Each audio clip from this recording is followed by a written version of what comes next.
Welcome back. You're watching and listening to Breakfast with Pip Thompson and Michael Portillo. And we are wishing all of you a happy St David's Day today. Not just in Wales, people celebrate St David's Day high and low, I've no doubt. Now, joining us to go through what's making the news is GBNEWS senior political correspondent Nigel Nelson and former Conservative advisor Claire Pearsall.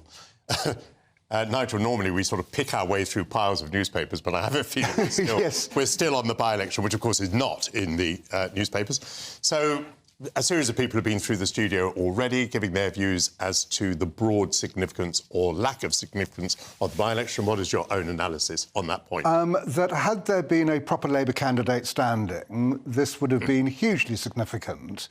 As there wasn't, it isn't. I think that the whole thing was a weird by-election and we've ended up with a pretty weird result at the end of it.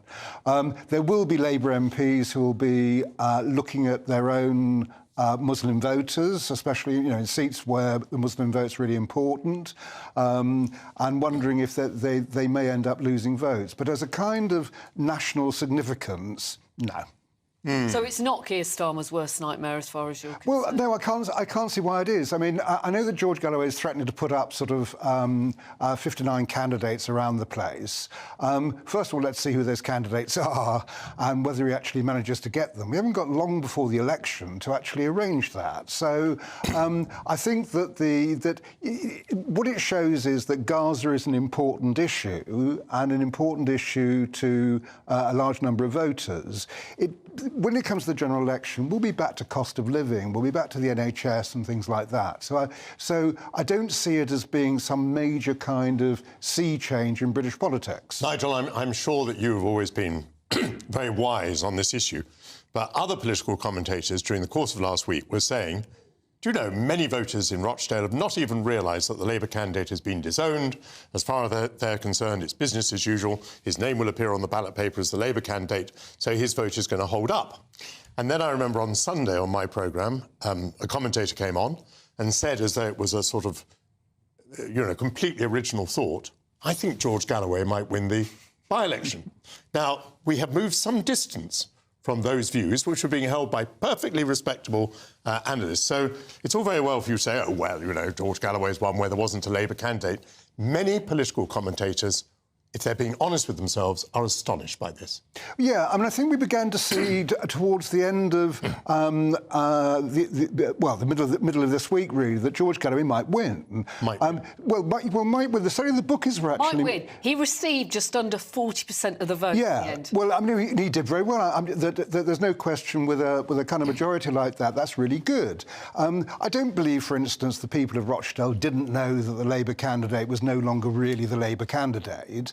And the other interesting thing is it's the independent Dave Tully who came second, and he was campaigning on very local issues. So people who couldn't actually vote for a candidate from one of the main parties then turned to him.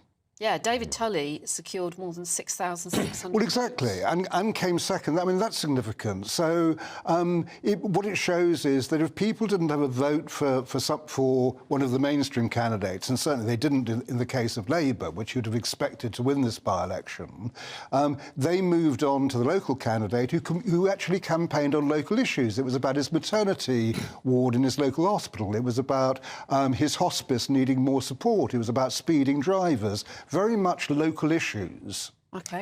Just one moment, by the way, to say that the by-election is a fantastic British institution. I mean, it gives the opportunity for people in a particular locality to do what nobody expects them to do and really to put the cat amongst the pigeons, doesn't it? It is an extraordinary institution. And because by-elections are so disruptive, you'd think that parties might take more care about causing by-elections. Now, this one, of course, was caused by the sad death of Tony Lloyd. But so many by-elections are caused by frankly, the poor behaviour of the Member of Parliament. Yeah, that's right. Who's left the House. And you think that of all the things that parties would want to do would be to avoid by-elections. Yeah, and you can see you can see the breakdown of discipline in political parties at the moment. The fact we're having so many by-elections. Yes. We might even have a load more before we actually get to the general election. But at the moment, British politics is in a pretty dire state. So we've seen that sort of the farce of the vote over Gaza last week. I thought that Prime Minister's questions was absolutely appalling. Yes. The behaviour of both Keir Starmer and Rishi Sunak. And a speaker who didn't dare to intervene. And the speaker who didn't intervene. But the whole thing there is you're suddenly polarising it exactly where we don't need to be, with this idea that the Tories are all Islamophobes, which they're not, and Labour is anti-Semitic, which it's not. But that's the kind of language that both leaders were using to try and give that impression. Claire, let's bring you in. Indeed. Was it a night of just complete weirdness, as Nigel suggests? I mean, we all love a by-election. Those of us in the political sphere always look at these by-elections with the slight sense of trepidation or amusement, depending on which side you're on. And I think it's important. This was a particularly different kind of by-election. Sad death of Tony Lloyd, the complete implosion of the Labour Party in choosing a candidate who wasn't suitable for many reasons. But I think Nigel's right. Actually, the more interesting story out of all of this is the independent candidate, David Tully, in second place. And I think that local issues have a massive importance to people, especially in by-elections. And it's sort of, they weren't interested in the Conservative candidate, they weren't interested in a Reform candidate or any of the other sort of smaller parties. Did you see me? Boy did good. Did you see me trying to look sceptically? Yes, I absolutely did, and it made me laugh. Because first of all, I can't see anything amusing about this by-election for anyone other than George Galloway. I mean, don't tell me the Conservative Party is going to be amused by this by-election. No, absolutely not. I mean, you look on it as if it's in its own little bubble. It's a by-election which is removed from what is happening. It is on one particular issue which has galvanised the likes of George Galloway. Which was the issue? He is going to... that is the issue of Gaza and Israel. So although Dave Tully's performance is very remarkable, that is not actually the readout from this by-election. But he is going to grow that kind of support. If anybody thinks that George Galloway is still going to be in post come a general election, I think that we will not see that. I really don't. I think that the people of Rochdale, I think, are getting a really rum deal out of this. I feel incredibly sorry for the majority of them. It was a relatively good turnout for Can we a ask by-election. you the genie back in the bottle question, if you understand me? Our politics are in a different place at the moment. Do you think that we're going to get this genie back into the bottle?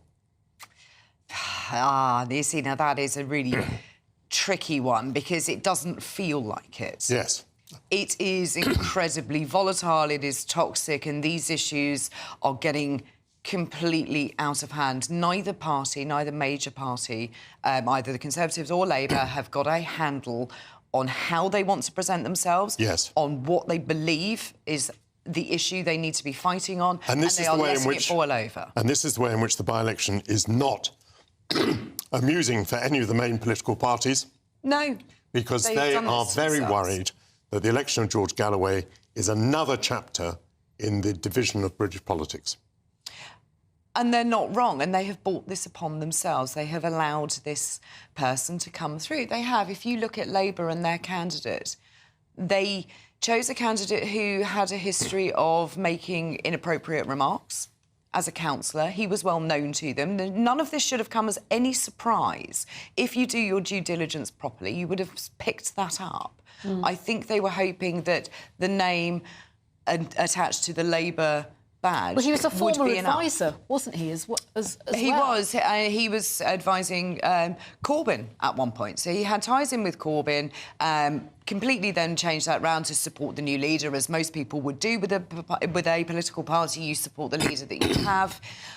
But his comments are well known. He has sat on a local council. It is not as if his comments have come out of thin air. They have been recorded, and they should have been big flags being flown at the adoption of this candidate. What we're not going to see, are we, as we do normally with by-elections, is translating it into the national picture. No, absolutely not. If this was a general election, what would happen? Well, not in the sense of the votes, but let's try Nigel on this. What is your reaction to the sort of Farage point that, you know, that politics has changed, that this is very unfortunate, and that this by-election is another symptom of that change. I think we actually have that clip with Nigel Farage, Let's GB just hear News what presenter. Farage is saying. Let's hear what he said about that.